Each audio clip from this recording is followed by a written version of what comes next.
அனைத்து நண்பர்களுக்கும் வணக்கம். உங்கள் ஆஸ்ட்ரோ பழனிசுவாமிகள் பேசுகிறேன்.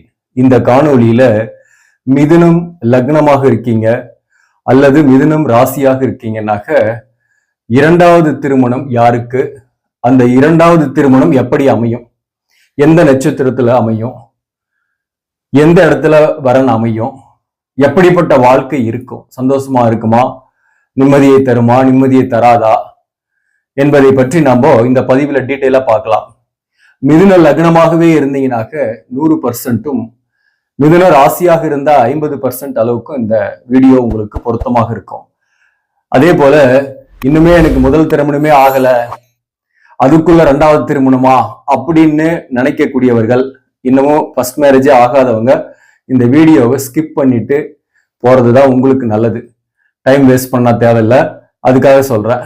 இந்த வீடியோவை பொறுத்தவரையில யார் பார்க்கலாம், யாருக்கு பெஸ்டா இருக்கும்னாக்க திருமண வாழ்க்கையில பிரச்சனைகளோடு இருக்கிறவங்க, பிரிஞ்சு இருக்கிறவங்க, கணவன் மனைவிக்குள் பிரச்சனை பிரிந்து இருக்கிறவங்க, அல்லது டிவோர்ஸ் ஆனவங்க, மறுமணத்திற்காக வரன் பார்த்துட்டு இருக்கிறவங்க, அவங்களுக்கு இந்த வீடியோ ஒரு கைடன்ஸா இருக்கும்.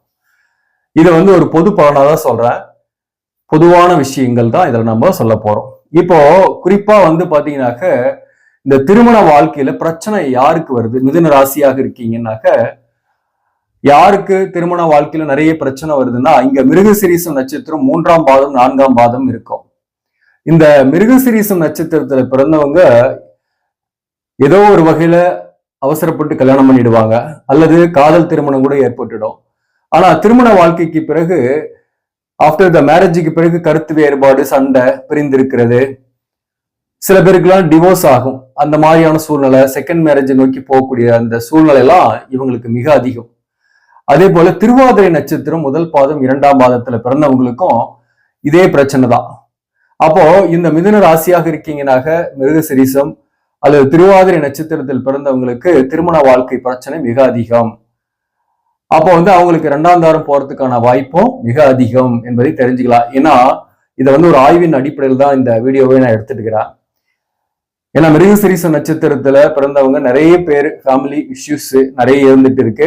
ஸோ அதெல்லாம் ஒரு ஆய்வு பண்ணி தான் ஒரு கன்க்ளூஷன் சொல்லலாம் அப்படின்ட்டு. யாருக்கு 2ஆம் தாரம் ஏற்படும் அப்படின்ற விஷயத்துக்கு நம்ம வரலாம்.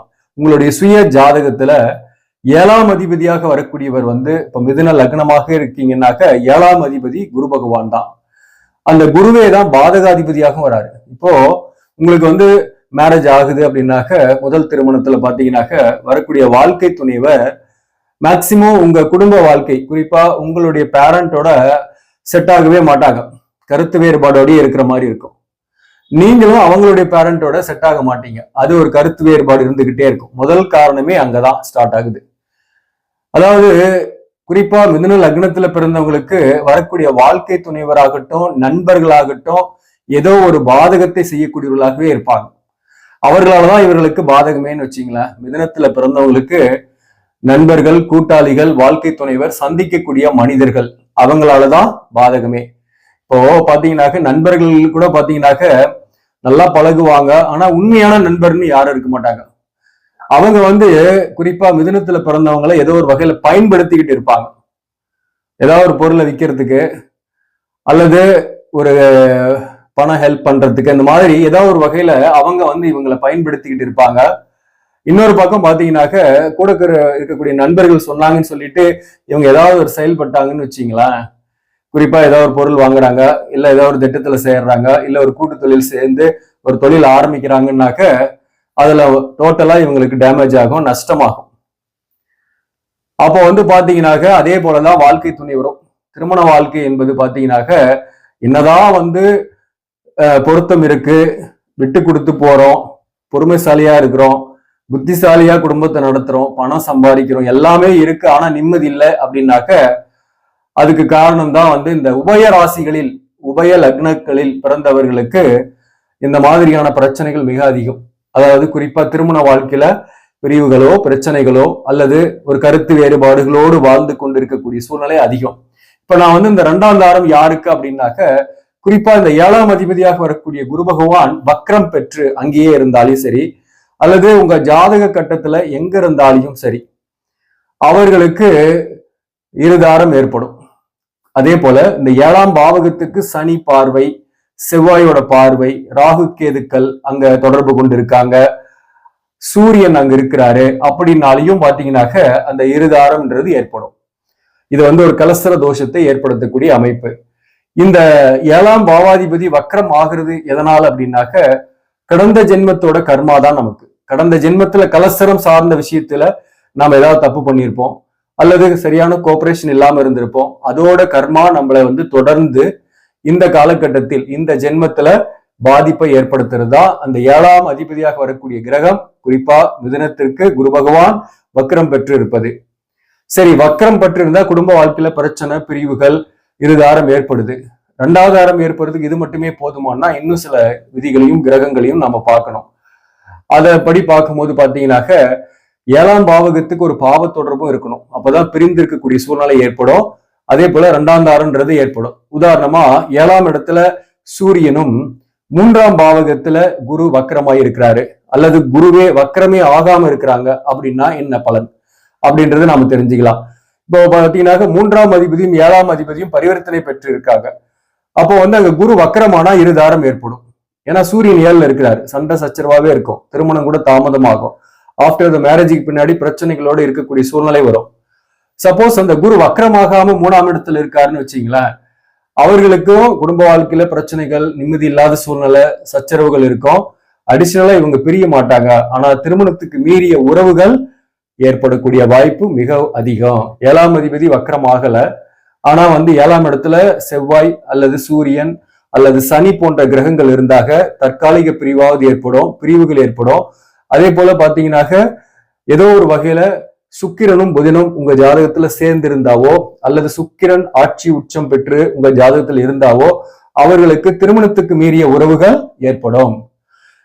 சரி, குரு வக்கரமாயிருந்தா செகண்ட் மேரேஜ் ஏற்படக்கூடிய வாய்ப்பு உண்டு. அதுல இன்னும் சில விதிகள் என்பது என்ன அப்படின்னாக்க, குறிப்பா 11ஆம் அதிபதியாகவும் 9ஆம் அதிபதியும் பார்க்கணும். இப்ப பாத்தீங்கன்னாக்க குரு வக்கரம் ஆயிட்டாரு, கண்டிப்பா திருமண வாழ்க்கையில பிரிவுகள் ஏற்படும், பிரச்சனைகளோட இருக்கக்கூடிய சூழ்நிலை ஏற்படும். ஆனா 11ஆம் அதிபதியாக வரக்கூடிய செவ்வாய் 9ஆம் அதிபதியாக வரக்கூடிய சனியோட பார்வையில 2 சமசப்தமா பார்த்துக்குதுன்னு வச்சீங்களா. 9ஆம் இடத்துலயே சனி இருக்கு, 3ஆம் இடத்துல செவ்வாய் இருக்கு அப்படின்னு வச்சீங்களா. 3ஆம் இடத்துல செவ்வாய், 9ல சனி இருக்கு. அப்ப சமசப்தமா பார்வை வரும் இல்லையா.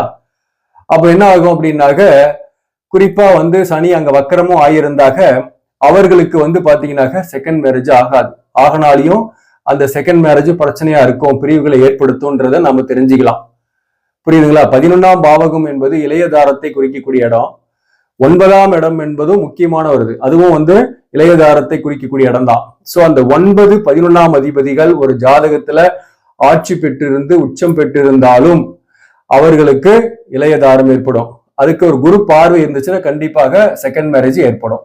இப்ப குரு வக்கரம் ஆயிட்டாரு, 9ஆம் அதிபதியாக வரக்கூடிய சனி ஆட்சி பெற்று 9ஆம் இடத்திலே இருக்கிறாரு, 3ஆம் இடத்துல குரு இருக்கு, குருவோட பார்வையில சனி இருக்காருன்னா என்னாகும், கண்டிப்பாக முதல் தாரம் கழிஞ்சு 2ஆம் தாரம் ஏற்படும். அதே போல 11ஆம் அதிபதியாக வரக்கூடிய செவ்வாய் ஆட்சி பெற்று இருக்காரு, 11ஆம் இடத்திலே ஆட்சி பெற்று இருக்காரு, அல்லது 6ஆம் இடத்துல செவ்வாய் ஆட்சி பெற்று இருக்காரு, அல்லது உங்க ஜாதகத்துல 8ஆம் இடத்துல, லக்னத்துக்கு 8ஆம் இடம் மகரம், மகரத்துல உச்சம் பெற்று இருக்காரு, 7ஆம் அதிபதி கெட்டு இருக்காரு, வக்கரம் ஆயிட்டாரு குரு. ஓகேங்களா. குரு வக்கரம் ஆயிட்டாரு, செவ்வாய் ஆட்சி அல்லது உச்சம் பெற்று உங்க ஜாதகத்துல இருக்கு, 7ஆம் இடத்துல ராகு அல்லது கேது இருக்கு, அல்லது சூரியன் இருக்கு அப்படின்னாக்க அப்படிப்பட்டவர்களுக்கு இருதாரம் ஏற்படும்.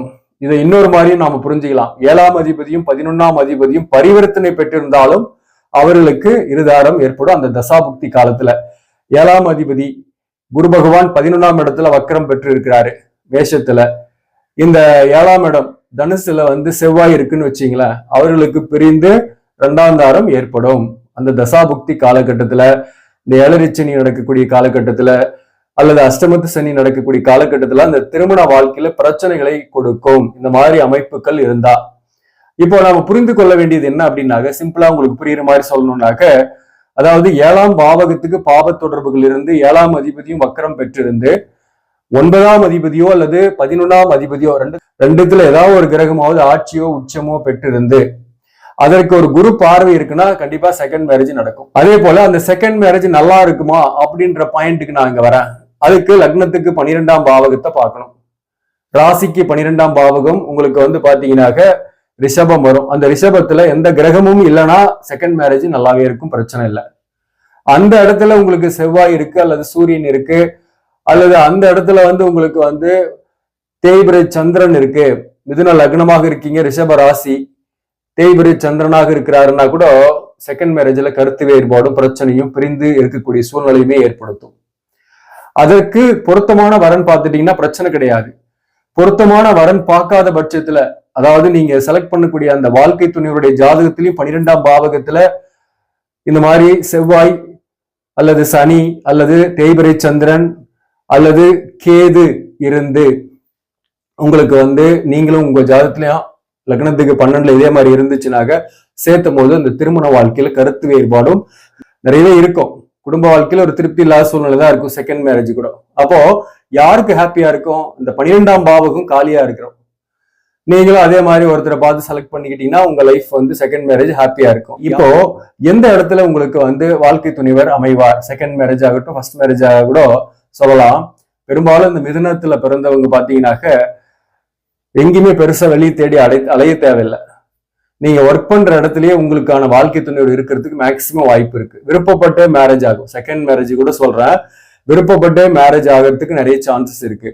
நீங்க ஒர்க் பண்ற இடத்துலயே நீங்க அங்க இருக்கக்கூடிய ஒரு சக ஊழியர், நீங்க வந்து ஆணா இருக்கீங்கன்னா ஒரு பெண், நீங்க பெண்ணா இருக்கீங்கன்னா ஒரு ஆண், அங்க உங்களை நேசிக்கிறதுக்காக இருப்பாங்க, உங்களை நேசிக்கிறேன்னு சொல்லுவாங்க.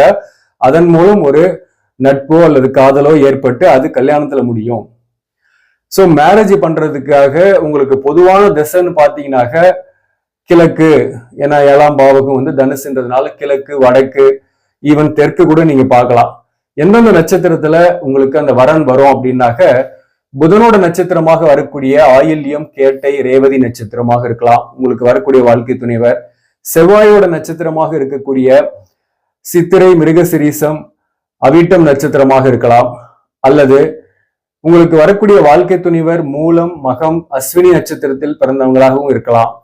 அதே போல பாத்தீங்கன்னா குருவோட நட்சத்திரமாக இருக்கக்கூடிய புரட்டாதி, விசாகம், புனர்பூசம் நட்சத்திரமாகவும் இருக்கலாம். சோ இந்த நட்சத்திரத்தில் இருப்பவருங்க ஒரு பொது பலனா சொல்றேன், இவங்க உங்களை அப்ரோச் பண்றதுக்கோ உங்களோட செகண்ட் மேரேஜ் பண்றதுக்கோ வரக்கூடிய வாய்ப்புகள் உண்டு.